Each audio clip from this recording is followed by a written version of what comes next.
masarap ba ang lalamunan? Kung kami ang tatanungin mo, masarap. Masarap ka naman. Iba talaga lasa ng mga kabataan. Alam namin arawan mo, kaya we have something for you. Typical Filipino celebration. May mga hotdogs na nakatusok sa puno. May nagsabi sa aking matalas daw ang dila mo. Pero natikman ko, malambot naman. Paloma, come on, eat this. Para mapagsalita ka na. God, Paloma! This is for your own sake! Dami mo kasi nakakita.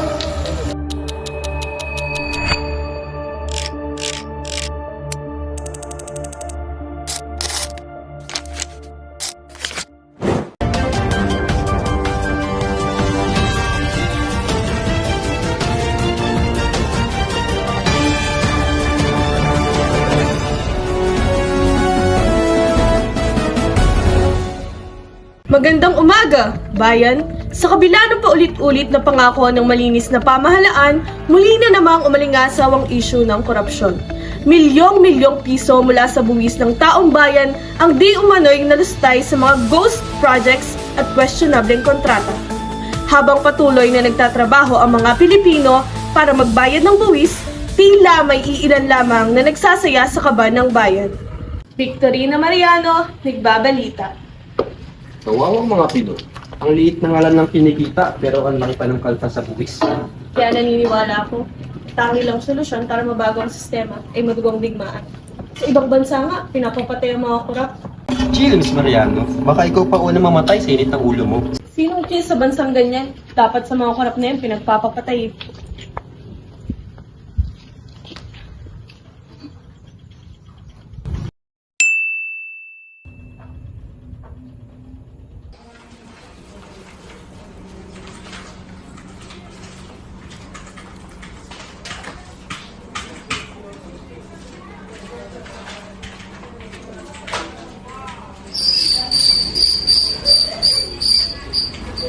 Ariano, kailangan kita makausap. Ako po?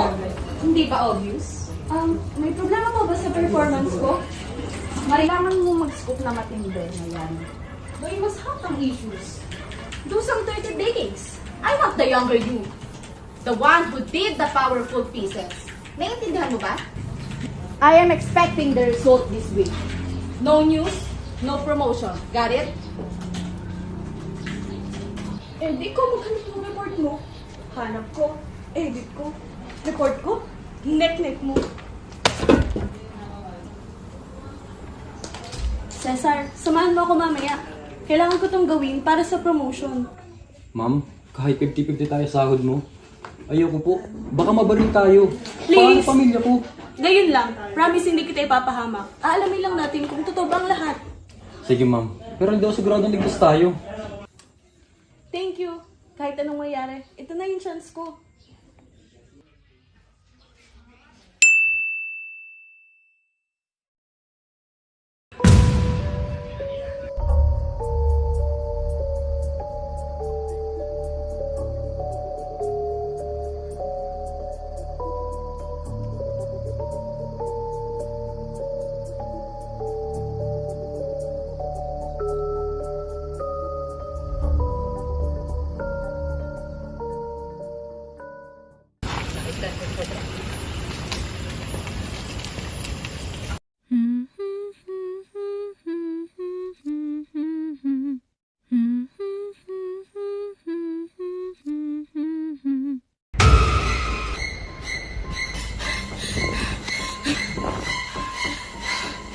Diyos ko.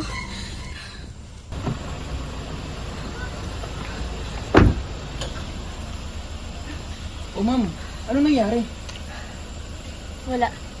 Tara na, umpisahan na natin. Ariano, Good morning, boss. do you know what day today is? Birthday ko ninyo? Shame on you. Walang may birthday ngayon. Dahil death anniversary ni Paloma Sandoval. Ka ba aware? 5 years ago, sikat na scoop ng kumpanya natin. Ay, oo nga pala. Wala ka dito noon. Ang reporter ko pa nga namatay dahil sa heart attack. Ang OA pa nga ng pagkamatay niya. Imagine, her tongue was cut length twice. Sino pong pumatay? Hindi na resolve ang kaso. Anyway, go outside, Miss Mariano. Make me proud. I can see in you my late favorite reporter.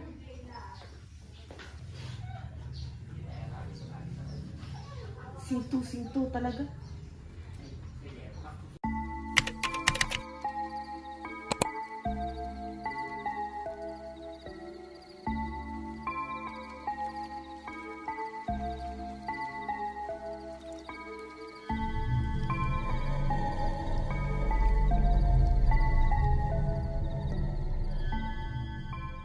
Labas yung si Estrellado!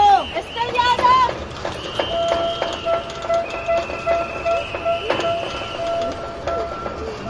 Gandang araw bayan, ako si Victorina Mariano at nandito ako ngayon kasama ang mga kakilala ni Paloma Sandoval upang iprotesta ang kanyang pagkamatay.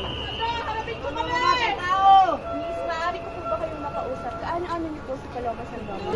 Matalik ko siyang kaibigan. Alam kong hindi aksidente yon. Alam ko ang ginawa nyo. Pinatay nyo siya dahil alam niya ang mga sekreto nyo. Mga garapal kayong senador, akala nyo mababaon sa lupa ang katotohanan? Hindi, kahit gaano kalalim, umaahon pa rin sa lupa ang dugo. Dahil po. Salamat po. Hello, ako po ay isang reporter. Maaari po ba ako magtanong ng ilang katanungan? Kami po yung mga magulang ni Paloma Sandoval. Kilala ko ang anak ko. Hindi niya magagawa yung mga kalat na ipinapakalat niyo. Sinasabi niyong pokpok siya at kabit daw ni Senador Estrellado. Mga kasinungaling ang ginawa lang para pagtagpan yung mga kasalanan nila. Huwag niyo gawin sa yung pangalan ng anak ko para releasin yung inyo. Estrellado, hindi lahat ng natatakot ay tahimik. Ang iba ay nag-aantay lamang ng tamang oras. Antayin mo, pati ang hangin ay may dalang pangalan. Estrellado, lumabas ka dyan!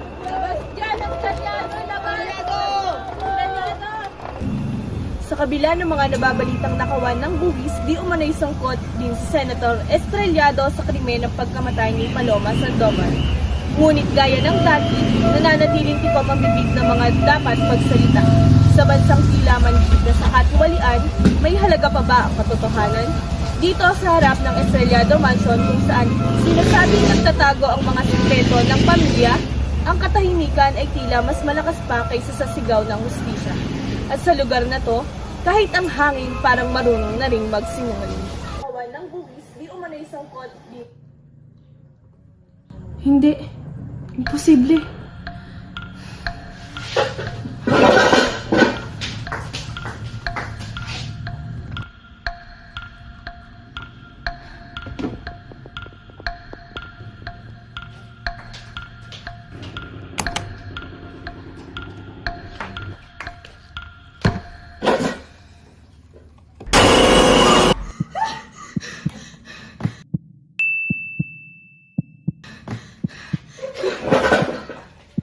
Love, kunin mo ako dito, love!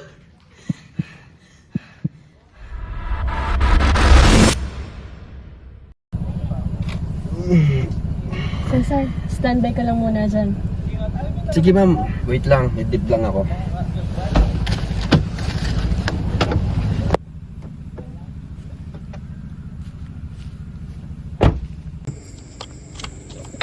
Magpasok po.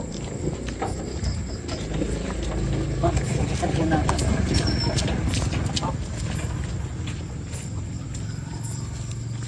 Tara po. Magpalipad ako. Lalapad sila upang magpalipad ng lantern. Yun po yung pagkakataon natin para makapasok sa loob, para makapaghanap ng ibon.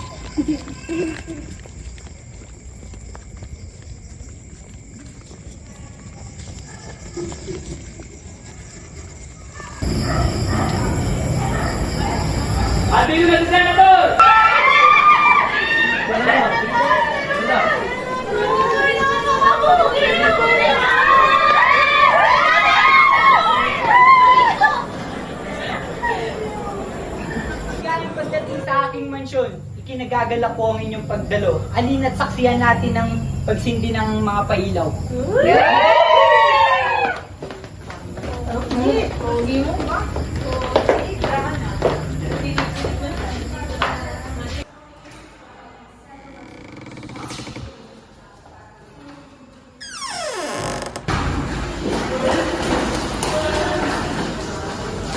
Maghiwa-hiwalay tayo upang mabilis na makahanap ng ebidensya. Bilisan lang natin bago may makahanap sa atin. O siya, Karding, dito ka sa baba, doon lang kami nagkuhan dito sa taas. Sige, mag-ingat kayo. Sige, ito dito.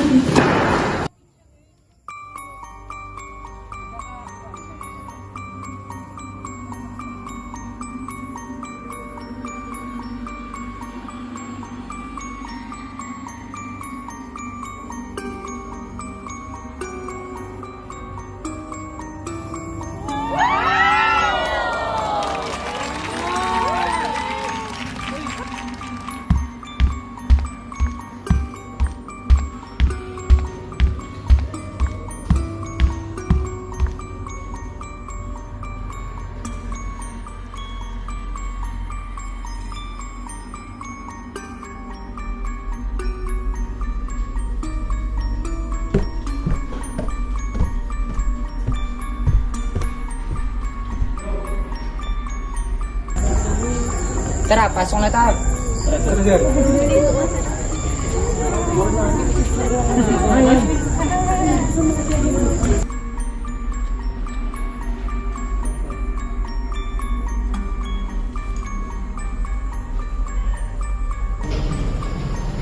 Juanito, tsaka muna sa labas ko magpende yung tao.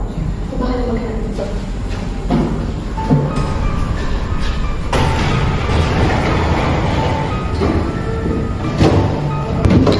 Ito. Ito ang ninakaw nila sa kaban ng bayan. Ito ang ninakaw nila sa mga tao. Ito ang magsisilbing ebidensya. Hawakan mo ito, Juanito, upang makita ng mga tao kung ano ang ninakaw at ginawa nila kay Paloma.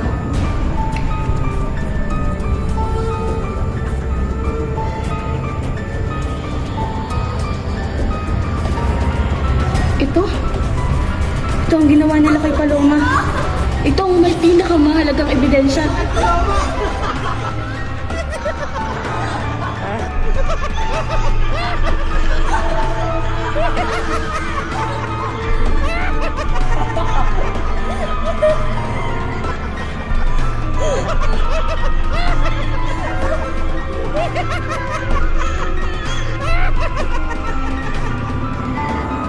Tara na, kami makikita pa sa atin.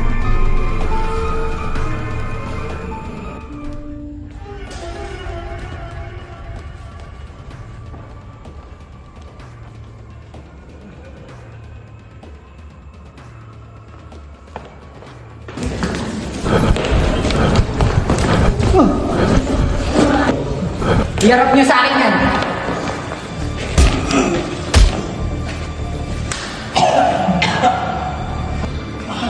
Ang sipag niyo naman. Akala niyo ba hindi ko malalaman ang paglusob niyo rito? Wala kang karapatan!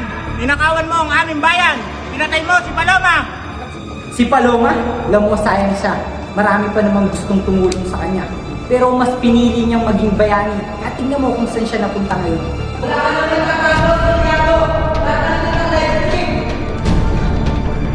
Walang humpay na kasamaan at sarayado!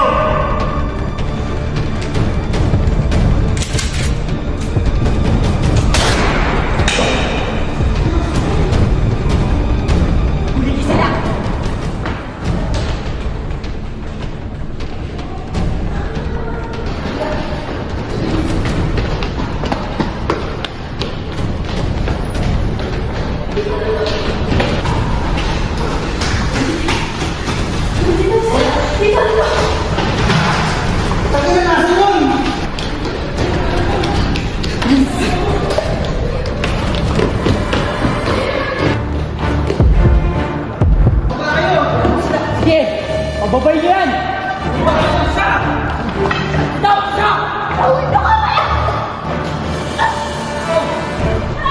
Huli-huli ka lang sa kanyado! Tumigil ka na! Huli-huli! Ikaw! Walang yaka! Ganda pa naman ang coverage mo! Kaso sayang ka! Walang yaka! Mapagulang ang kaunungan! Ang bago yan! Ang dami pa! Mabubulok! Sir, wag! Huwag!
Ito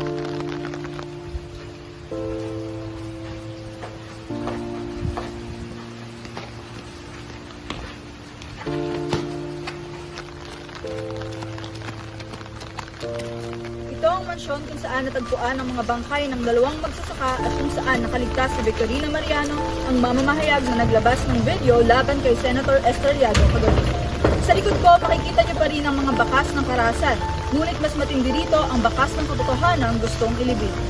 Sabi nila patay na ang katotohanan, pero tuwing may isa pang handang magbukas ng kamera, may muling nabubuhay. Ang tanong na lang, hanggang kailan natin kayang manood bago tayo maging bahagi ng kasinungalingan?